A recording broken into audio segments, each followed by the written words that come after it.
ढोल बज रहे थे, शहनाई गूंज रही थी। रानो चिड़िया के घर खुशी का माहौल था।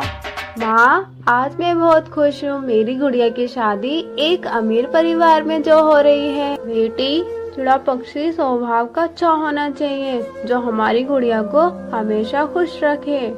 माँ, गौरी ने ही रिश्ता करवाया है और बता रही थी कि चिड़ा पक्षी बहुत ही दयालु है और स्वभाव का तो बहुत ही अच्छा है। और क्या चाहिए फिर मुझे। ऐसे बातें करते करते दोनों माँ बेटी घर को फूलों से सजा रही थी, क्योंकि कुछ ही पलों में रानो चिड़िया के घर बारात आने ही वाली थी।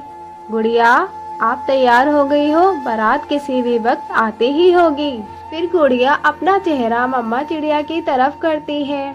रानो तो अपनी बेटी को देखते ही रह जाती है, क्योंकि वो दुल्हन के रूप में बहुत सुंदर लग रही थी। मम्मा चिड़िया अपनी आँख से नजर का टीका लगाती है। मेरी गुड़िया, न जाने तू इतनी बड़ी क्यों हो गई, जो आज मुझे अकेला छोड़कर जाने ही वाली है। अरे रानो बेटी, तू ये कैसी बातें करती है? तू भी तो मुझे छोड़कर आई थी। संसार की हर बेटी को अपना घर छोड़कर जाना ही होता है।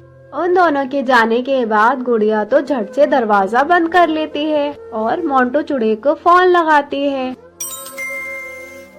देखिए मोंटू, मेरी बारात दरवाजे पे खड़ी है और सब लोग बहुत खुश हैं। मैं नहीं आ सकती। आप किसी और चिड़िया से शादी कर लेना। मैं अपनी मम्मा को छोड़कर नहीं आ सकती। आप मेरा इंतजार ना करें। गुड़िया, ये तुम अचानक से कैसे बातें करने लगी? मैं यहाँ 2 टिकटें लेकर स्टेशन पे कब से इंतजार कर रहा हूँ। अगर तुम नहीं आई तो मैं इसी गाड़ी के नीचे अपनी जान दे दूंगा। अब फैसला तुम्हारे हाथ में है। मैंने तो फैसला किया था मोंटू से ही शादी करने का, पर बाकी सबकी खुशियों के लिए मैं मुकर नहीं सकती। मुझे जाना ही होगा। ऐसे फैसला करके गुड़िया खिड़की से भाग जाती है। वो जल्दी जल्दी स्टेशन पर पहुंच जाती है और ट्रेन के आते ही जंगल छोड़कर अपने प्रेमी के साथ भाग जाती है। उसे तो अपनी मम्मा चिड़िया के दुख का अंदाजा भी नहीं था। रानो चिड़िया तो बिल्कुल ही टूट चुकी थी। गुड़िया, आप कहाँ चली गई? एक बार तो मेरी इज्जत के बारे में सोचा होता। तुम्हारी माँ पर क्या बीतेगी। मैंने तो गुड़िया से खुद ही पूछा था कि आपकी शादी जोर जबरदस्ती से तो नहीं हो रही, क्या मैं आपको पसंद हूँ। उस वक्त तो उसने हाँ कहा था। अब क्या मतलब इन सब बातों का? नाक तो वो हमारी भी कटा गई। अब सब मजाक उड़ाएंगे। इनकी बहू मंडप से भाग गई और अब आए हैं खाली डोली लेकर। ऐसे वो दोनों परिवार बहुत ही दुखी थे। तभी रानो का पड़ोसी कालू कावा उनसे बोलता है, देखिए बहन जी, अब रानो की नाक तो कट गई, पर आप लोगों का कुछ नहीं बिगड़ा।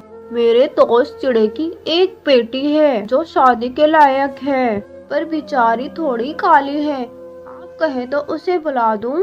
अरे कालू, आप जाएं, बुलाकर लाएं। सांवली हुआ तो क्या हुआ, उस गोरी चिट्टी चिड़िया की तरह तो नहीं जो अपना दूल्हा मंडप में छोड़कर भाग गई। गोरी, आप ठीक कहती हो। कम से कम बहू लेकर तो जाएंगे।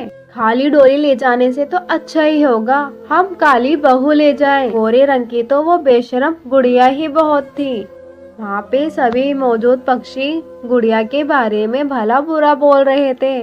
मम्मा चिड़िया तो चुपचाप खड़ी थी, उसके पैरों में जान नहीं रही थी। सब पक्षी अपने अपने घरों को चले जाते हैं। गुड़िया, आप मुझे कहीं का नहीं छोड़ के गई।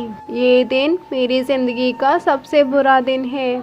इससे अच्छा होता कि आप पैदा ही नहीं होती, आप मर जाती या फिर मैं ही मर जाती।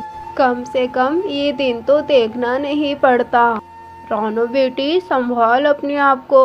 जो होना था वो हो गया। इस सब में तेरी तो कोई गलती नहीं। तू चल, मेरे साथ चल, अकेले तेरा मन नहीं लगेगा।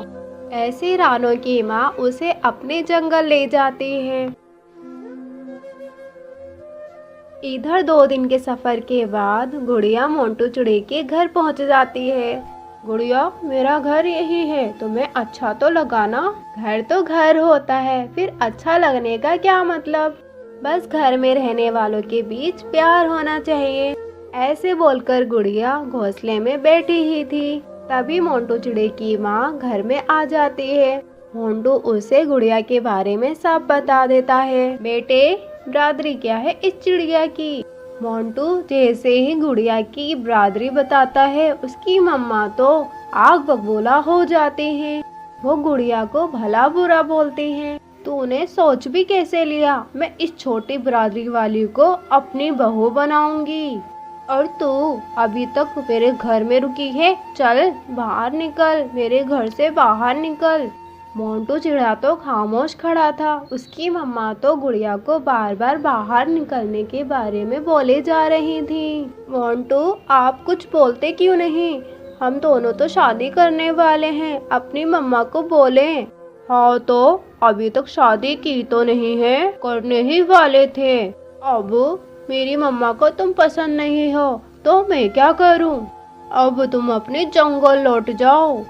मोंटू, मैं तुम्हारे लिए अपनी शादी छोड़कर आई हूँ और तुम मुझे अपने घर से निकाल रहे हो। मैं कहाँ जाऊंगी? मेरी बला से तुम कहीं भी जाओ, लेकिन मेरा पीछा छोड़ दो, चली जाओ यहाँ से।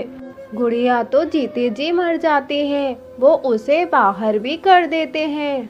वो घंटों स्टेशन पर अकेली खामोश बैठी थी और हार कर अपने जंगल जाने वाली ट्रेन में ही बैठ जाती है और अपने घर आ जाती है।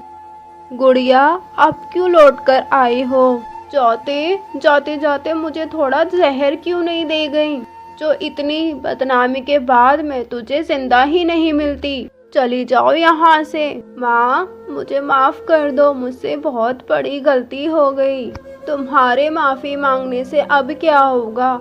जो इज्जत इस घर की जा चुकी है वो लौटकर अब कभी नहीं आएगी, कभी नहीं। गुड़िया को क्या मालूम था, जो उसने शादी से भागकर जो गलती की थी वो अब माफी मांगने से नहीं सुधर सकती थी। तो प्यारे दोस्तों, इस कहानी से हमें सीख मिलती है, ऐसा कोई काम ना करें जिससे आपके मम्मा पापा की नज़र शर्म से नीचे झुक जाए। आपका धन्यवाद।